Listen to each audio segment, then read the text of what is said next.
ലൂസിഫറിന്റെ മൂന്നാം ഭാഗം തുടങ്ങാൻ പോകുന്ന ആന്റണി പെരുമ്പാവൂരടക്കം പ്രഖ്യാപിച്ചു കഴിഞ്ഞു. മൂന്നാം ഭാഗം ഉണ്ടായാലേ ഈ സിനിമ പൂർത്തിയാകുള്ളൂ എന്ന് മോഹൻലാലും പൃഥ്വിരാജും മുരളി ഗോപി അടക്കം പറഞ്ഞിട്ടുണ്ട്. അതിലാർക്കും സംശയവുമില്ല. 3 ഭാഗങ്ങളും ആന്റണി പെരുമ്പാവൂർ ആശീർവാദ് സിനിമാസിന്റെ പേരിലായിരിക്കും നിർമ്മിക്കുക എന്ന് മുൻപും പറഞ്ഞിരുന്നു. ഇപ്പോൾ കഥ മാറി കളി മാറി എന്ന് പറയുന്ന പോലെ ഇപ്പോൾ പല മാറ്റങ്ങളും വന്നിരിക്കുന്നു. ഏറ്റവും ഒടുവിൽ കിട്ടിയ റിപ്പോർട്ട് അനുസരിച്ച് ആന്റണി പെരുമ്പാവൂരല്ല മൂന്നാം ഭാഗം നിർമ്മിക്കുന്നതെന്നാണ് പറയുന്നത്. ഇതിനെക്കുറിച്ചാണ് ഇന്നത്തെ വീഡിയോ.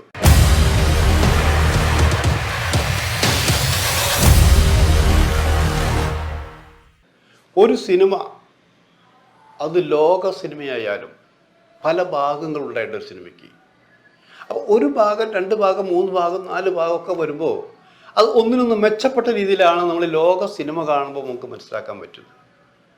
അതിൻ്റെ ചുവട് പിടിച്ച് ഒരുവിധം കുഴപ്പമില്ലാതെ വന്നത് മമ്മൂട്ടിയുടെ സിനിമയാണ്. CBIയുടെ ഒരു കുറിപ്പ് തന്നെയാണ്. അതിനോടൊപ്പം എത്താൻ ചിലരൊക്കെ ശ്രമം നടത്തി നോക്കി. ശ്രമം നടത്തിയെങ്കിലും അത് വിജയത്തിലെത്തിയില്ല. 2 ഭാഗം 3 ഭാഗം വരെ എത്തി അങ്ങനെ നിൽക്കുകയാണ് തിരിക്കി. കാരണം എന്താ പറയുക, നമുക്ക് ഇത് പറയുന്നവർക്ക് ഇത് പറയാം, കുറ്റം പറയാം. അതിങ്ങനെ നമ്മൾ നല്ല വെടിക്കെട്ട് കണ്ടിട്ടില്ല. ഇങ്ങനെ വെടിക്കെട്ട് ഇങ്ങനെ തുടങ്ങി ഒന്ന് പൊട്ടി ഒരു കൂട്ടപ്പൊരിച്ചിൽ വരുമ്പോൾ ഇത് രസമല്ലേ. ആ കൂട്ടപ്പൊരിച്ചിലാണ് എൻ്റെ ക്ലൈമാക്സ് സിനിമയുടെ 3-ാം ഭാഗം. 1-ാം ഭാഗം ഇങ്ങനെ വന്നു, 2-ാം ഭാഗം അതിനേക്കാൾ കുറച്ചും കൂടി നന്നായിരിക്കുന്നു, 3-ാം ഭാഗം അതിനേക്കാൾ ബെറ്ററായിരിക്കുന്നു. അപ്പോൾ ഗുണനിലവാരത്തിലും സാമ്പത്തിക നിലവാരത്തിലും കുറേ ഓരോ സിനിമ കഴിയുന്തോറും ഓരോ ഭാഗം കഴിയുന്തോറും മെച്ചമായിരിക്കണം എന്നുള്ളതാണ്. എന്നാൽ ചില സിനിമയ്ക്കോ 2-ാം ഭാഗം പറ്റില്ല. നമ്മളൊക്കെ പറയും 2-ാം ഭാഗം വരട്ടെ എന്ന് പറഞ്ഞാലും സംവിധായകൻ സമ്മതിക്കണമെന്നില്ല, എഴുത്തുകാരൻ സമ്മതിക്കണമെന്നില്ല. ആ മമ്മൂട്ടി അഭിനയിച്ചാലും കൊള്ളാം, മോഹൻലാൽ അഭിനയിച്ചാലും കൊള്ളാം. അപ്പോൾ നിങ്ങൾ ചോദിക്കും, മോഹൻലാൽ അഭിനയിച്ചാൽ ശരിയാവില്ലേ? ശരി, മോഹൻലാലോ മമ്മൂട്ടി എന്നുള്ള ലക്ഷണം. ഇപ്പോൾ സ്ഫടികം സിനിമ എടുക്കുക, ഭദ്രൻ നല്ല ഡയറക്ടറാണ്. അതും ഭദ്രൻ്റെ സിനിമകളിൽ ആദ്യകാല സിനിമകളിൽ പാട്ട് സംഗീതത്തിനൊക്കെ വളരെ പ്രാധാന്യമുള്ളതാണ്. നല്ല സിനിമകൾ ചെയ്യുന്ന ഭദ്രൻ്റെ സ്ഫടികം നോക്കുക. സ്ഫടികം നിങ്ങൾ എത്ര പ്രാവശ്യം കണ്ടിട്ടുണ്ടാവും എന്നാണ് ഞാൻ ചോദിക്കുന്നത്. ഒന്നല്ല, അതിൽ കൂടുതൽ കാണും അല്ലേ? അതിലെല്ലാവരെയും കാണാൻ, പ്രത്യേകിച്ച് മോഹൻലാൽ അടക്കമുള്ളവരുടെ പെർഫോമൻസ് കാണാൻ വേണ്ടി പല പ്രാവശ്യം കാണും. ഈ സിനിമയ്ക്ക് 2-ാം ഭാഗം വേണമെന്ന് മോഹൻലാൽ പറഞ്ഞിട്ടുണ്ട്. മോഹൻലാൽ കുറേ നിർബന്ധിച്ചു ഭദ്രനോട്, നമുക്ക് 2-ാം ഭാഗം വേണ്ടേ. ഭദ്രൻ ഒറ്റ കാര്യം പറഞ്ഞിട്ടുള്ളൂ, ഇതിന് 2-ാം ഭാഗമില്ല. ഒരു മാധ്യമ പ്രവർത്തകൻ എന്ന നിലയിൽ ഞാൻ പല പ്രാവശ്യം അടുപ്പമുള്ളത് കൊണ്ട് തന്നെ പല പ്രാവശ്യം ഇൻ്റർവ്യൂ ചെയ്തിട്ടുണ്ട്. ഓരോ പ്രാവശ്യം ഓരോ സ്റ്റൈലിൽ ചോദിക്കും, അപ്പോൾ എന്നാണ് ഇതിന് 2-ാം ഭാഗം തുടങ്ങുക, അത് ഏത് പേരിലായിരിക്കും, എങ്ങനെയായിരിക്കും എന്ന് പറഞ്ഞു. അപ്പോൾ ഭദ്രൻ എന്നോട് ചോദിച്ചൊരു ചോദ്യമുണ്ട്, ഈ സിനിമയിൽ ഇന്ന കഥാപാത്രങ്ങൾ ഉണ്ടായിരുന്നു, ആ കഥാപാത്രങ്ങൾ ഇപ്പോൾ എവിടെയുണ്ട്, ആർക്കൊക്കെ എന്തെങ്കിലും സംഭവിച്ചിട്ടുണ്ട്? ഇപ്പോൾ തിലകൻ ചേട്ടൻ ഇപ്പോൾ ജീവിച്ചിരിക്കുന്നില്ല. തിലകൻ ചേട്ടൻ ഒരു കഥാപാത്രം ഉണ്ടാക്കിയാൽ തിലകൻ ചേട്ടൻ്റെ മാഷുടെ റോൾ അഭിനയിക്കാൻ വേറെ ആരെ കിട്ടുപ്പറ? ഇങ്ങനെ പല്ല് കടിച്ചിട്ട് ചോദിക്കുന്നത്.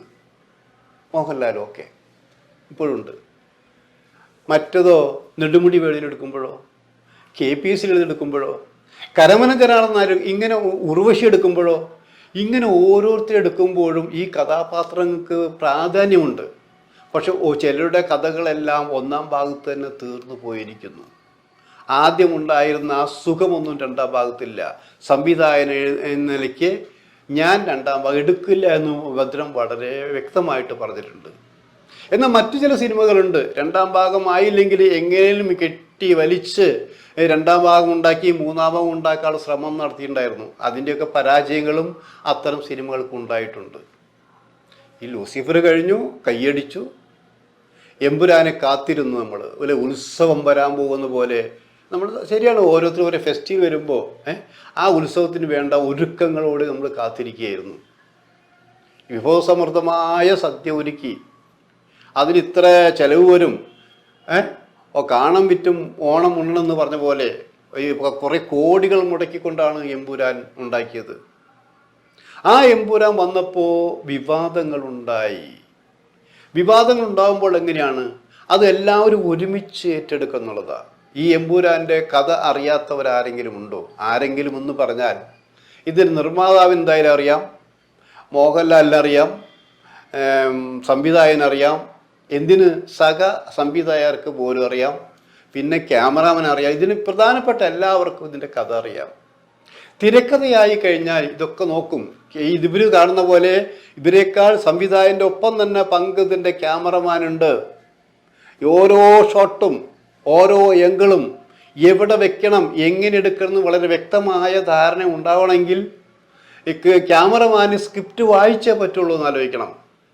അപ്പോൾ ക്യാമറമാൻ്റെ പേര് ഇപ്പം ഈ എമ്പുരാൻ വിവാദമൊന്നും ഒരിടത്തും പറഞ്ഞു കേട്ടിട്ടില്ല. ആകെ പറഞ്ഞു കേട്ടത് ആരെയാ? മുരളി ഗോപിയും പൃഥ്വിരാജിനും മാത്രമാണെന്ന് ആലോചിക്കണം. അവർ രണ്ടുപേരുമാണ് പ്രശ്നക്കാരെന്നുള്ള രീതിയിലാണ് വന്നത്.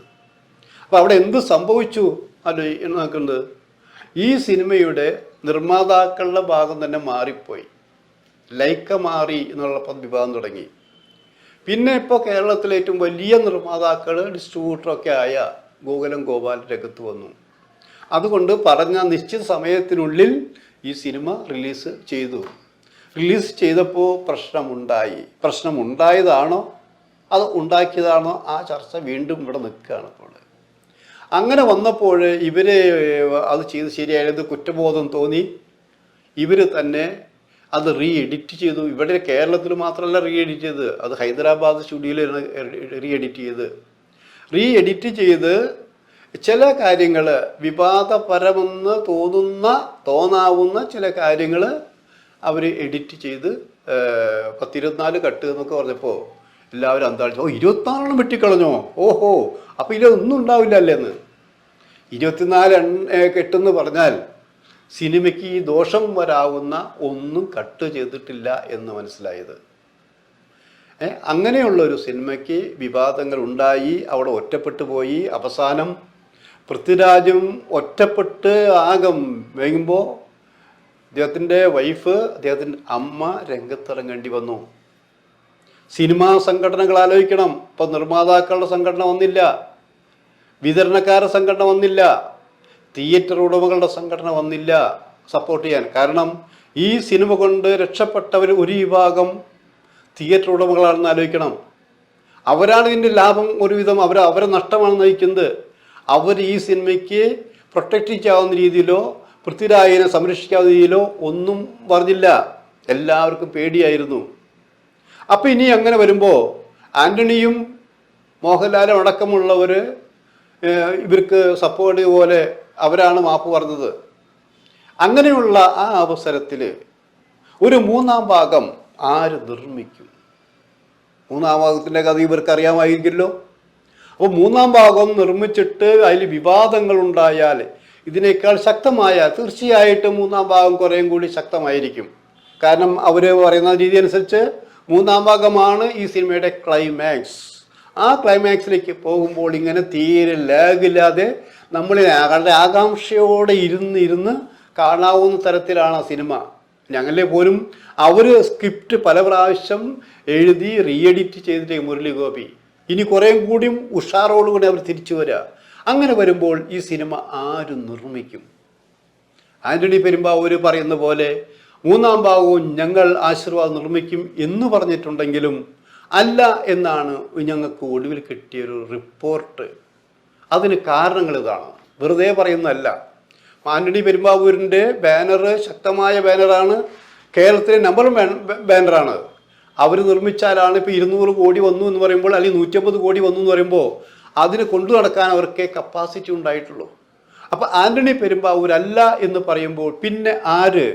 അതിനുള്ള ഉത്തരങ്ങളാണ് ഞങ്ങൾ കിട്ടിക്കൊണ്ടിരിക്കുന്നത്. പൃഥ്വിരാജ്, ആ പേരാണ് ആദ്യം വന്നത്. എന്തുകൊണ്ട് പൃഥ്വിരാജ്?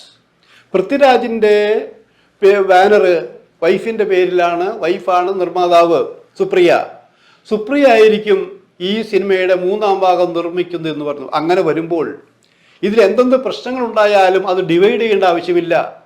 പൃഥ്വിരാജ് സംവിധാനം ചെയ്യുന്നു, മുരളി എഴുതുന്നു, നിർമ്മിക്കുന്നത് പൃഥ്വിരാജിൻ്റെ വൈഫ് സുപ്രിയയും ഇതിൽ വിവാദ കഥാപാത്രമാണത്. അപ്പം അവർ മാത്രം പരാതികളും അവർ മാത്രം ഇതിൻ്റെ കുറ്റങ്ങളൊക്കെ ഏറ്റെടുത്താൽ മതിയല്ലോ. ആ സിനിമയ്ക്ക് എന്തെങ്കിലും നഷ്ടകഷ്ടങ്ങൾ വന്നാലും അത് അവർ തന്നെ ഏറ്റെടുക്കാൻ മതിയല്ലോ. അതല്ലെങ്കിൽ മൂന്നാം ഭാഗവും എടുത്ത് വീണ്ടും കുളമാക്കി എന്ന് പറഞ്ഞ് ഭീഷണിയുടെ ആവശ്യമില്ലല്ലോ. അങ്ങനെയും ഒരു സജഷൻ വന്നിട്ടുണ്ട്. പിന്നെ ഒരു പേര് കേൾക്കുന്നത് ഇവിടെ മല്ലിക സുകുമാരൻ്റെ പേരാണ്, പൃഥ്വിരാജിൻ്റെ അമ്മ. അവര് സജീവമായിട്ട് ഇപ്പോൾ നിർമ്മാണ രംഗത്തില്ലെങ്കിലും സുകുമാരൻ സിനിമ പ്രൊഡ്യൂസ് ചെയ്തപ്പോൾ, സുകുമാരൻ 2 സിനിമ പ്രൊഡ്യൂസ് ചെയ്തിട്ടുണ്ട്, അതിൻ്റെ പുറകിലും മല്ലിക സുകുമാരുണ്ടായിരുന്നു. ഇപ്പോഴത്തെ സാഹചര്യത്തിൽ എൻ്റെ മകനെ കരിവാരി തെച്ചവരെ, എൻ്റെ മകനെ ഇല്ലാതാക്കാൻ ശ്രമിച്ചവരെ ഞാൻ വെറുതെ വിടില്ല എന്ന് അവർ വ്യക്തമാക്കി പറഞ്ഞു. അതായത് ഇത്രയും ചങ്കൂറ്റത്തോടെ ഒരു അമ്മ പരസ്യമായ രംഗത്തിറങ്ങിക്കഴിഞ്ഞിരിക്കുന്നു. അപ്പം അവരുടെ ഭാഗത്തുനിന്ന് ഒരു അഭിപ്രായം ഉണ്ടായി എന്നാണ് പറയുന്നത്. മൂന്നാം ഭാഗം ഞാൻ ചെയ്യാതെ മക്കളെ, എനിക്കെന്താ ചെയ്യാൻ പറ്റില്ലേ എന്നാണ് ചോദിച്ചിരിക്കുന്നത്. അതും നടക്കാൻ സാധ്യതയുള്ളതാണ്. ഇനി പഴയ കാര്യങ്ങൾ വെച്ചുകൊണ്ട് ആശീർവാദിനെ അവിടെ നന്ദികേട് കാണിക്കണ്ട എന്ന് വിചാരിച്ചുകൊണ്ട് വേറൊരു കോംപ്രമൈസ് സ്റ്റൈൽ കൂടി വന്നിട്ടുണ്ട്. ആശീർവാദ് സിനിമാസും പൃഥ്വിരാജിൻ്റെ ബാനറും, അതായത് സുപ്രിയയുടെ ബാനറും രണ്ടും കൂടി ഒരുമിച്ച് ഒരു സിനിമ ചെയ്യാൻ പോകുന്നു. അങ്ങനെയും ഒരു വാർത്ത പരന്നിട്ടുണ്ട്. എന്തായാലും മൂന്നാം ഭാഗം ഉണ്ടാകുമ്പോൾ ആശീർവാദ് തനിച്ചായിരിക്കില്ല എന്നും ശക്തമായൊരു പ്രചരണം നിൽക്കുന്നു. പ്രചരണം സത്യമായാലും അസത്യമായാലും രണ്ടാം ഭാഗത്തിനുണ്ടായ വിവാദങ്ങൾ മൂന്നാം ഭാഗത്ത് ഉണ്ടാകുമോ, അത് ആര് നിർമ്മിക്കും എന്ന് നമുക്ക് കാത്തിരുന്ന് കാണാം.